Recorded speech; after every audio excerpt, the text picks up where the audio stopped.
I think उस अमीरी के फेज़ के बारे में भी बात करनी चाहिए। मैं एक्चुअली भूल गया उसके बारे जी। में।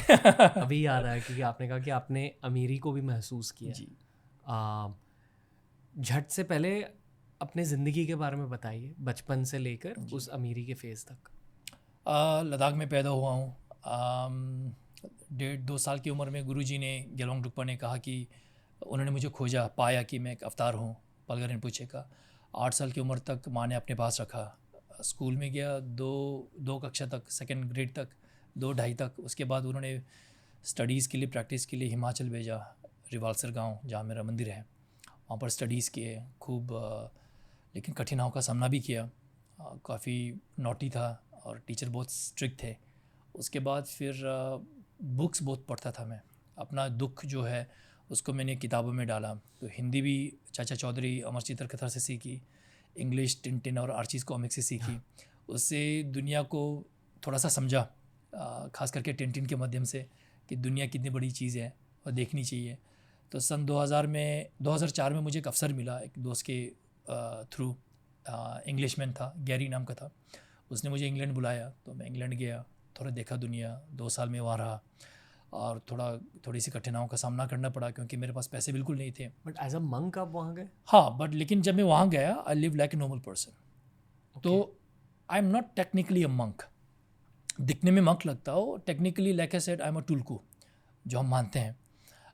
मैं तो अपने आप को एक साधारण इंसान मानता हूँ, लेकिन हमारे कम्युनिटी में हमें एक टुल्कू निर्माण का, जैसे आपने कहा था ना, मैजिकल बॉडी, उसको मानते हैं। तो उसमें हमारे पास थोड़ा सा फ्लेक्सिबिलिटी होती है क्योंकि हमारे रोल्स, हमारे मंदिर में, हमारे वंश की तरफ से हमारे रोल्स काफ़ी बड़े होते हैं, काफ़ी लोग मानते हैं। तो इसलिए हम अपने जीवन में कैसे, किस प्रकार से थोड़ा सा कंजर्वेटिव होके या थोड़ा सा लिबरल होके सेवा करना है, थोड़ा सा उनमें हमारे पास फ्लेक्सिबिलिटी होती है compare to a normal monk. तो इसीलिए I could live like a normal guy in England. और मैं चाहता भी था क्योंकि बचपन में मंदिर में खाने पीने के लिए कपड़े, पैसे सब मंदिर प्रोवाइड करते थे। तो थोड़ा सा बिगड़ भी गया था, टेकिंग फॉर ग्रांटेड। तो मुझे जानना था कि पैसा कमाना क्या चीज़ है, बिल भरना क्या चीज़ है, कमरा किराए पे लेना क्या चीज़ है, सुबह 6 बजे उठकर, 7 बजे उठकर 8 बजे 9 बजे काम पे जाना क्या चीज़ है, टाइम टेबल क्या चीज़ है। तो ये सीखने के लिए मैं इंग्लैंड गया था। वहाँ पर काफ़ी हिंदी में कहते पापड़ बेले, इट वॉज़ वेरी डिफ़िकल्ट। उसके बाद वापस आया। उसके बाद मेडिटेशन में लगा, अच्छे कर्म कुछ किए होंगे, वापस गया। फिर कुछ अच्छे लोगों से मुलाकात हुई, बहुत अच्छे लोग। इंग्लैंड में आपकी मासेराटी भी थी?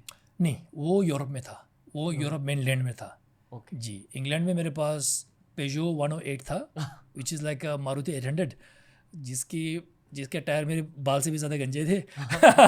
एक ब्रेक मारने से वो वहाँ तक पहुँचता था। पेजो 108, वो आप एक बार देख लीजिए। बिल्कुल शायद 150 पाउंड में मैंने ख़रीदा था और पैसे ना के बराबर था रणवीर। बट रेस्टोरेंट्स में काम किए, वेटर का काम किया, कुक का काम किया, गैस स्टेशन में काम किया, BP गैस स्टेशन में, मुझे याद है।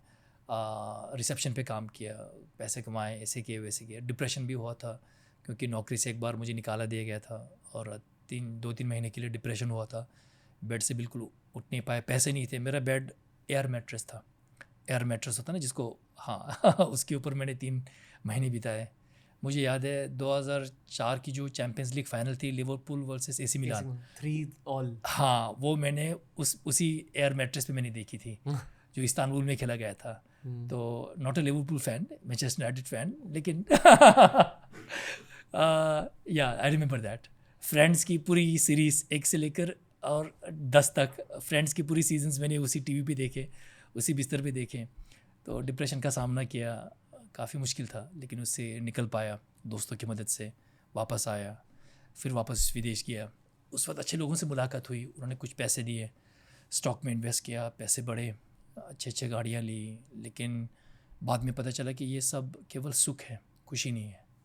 They are pleasure but not happiness. आपने मटेरियल वर्ल्ड के एक्सट्रीम दुख भी देख लिए और जी। एक्सट्रीम सुख भी देख लिए। जी। जी। और फिर आप वापस आ गए जी। Back to India. Back to India, now living a balance life. जी।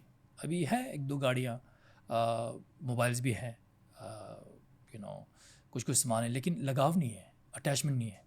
तो मैं ये कहता हूँ कि मैंने ये सीखा, possession is okay, attachment is the problem. लगाव जो है वो सबसे बड़ी प्रॉब्लम है। अगर आपके पास एक छोटा सा कटोरी है लेकिन आपको उससे बहुत लगाव है, that's not a good thing.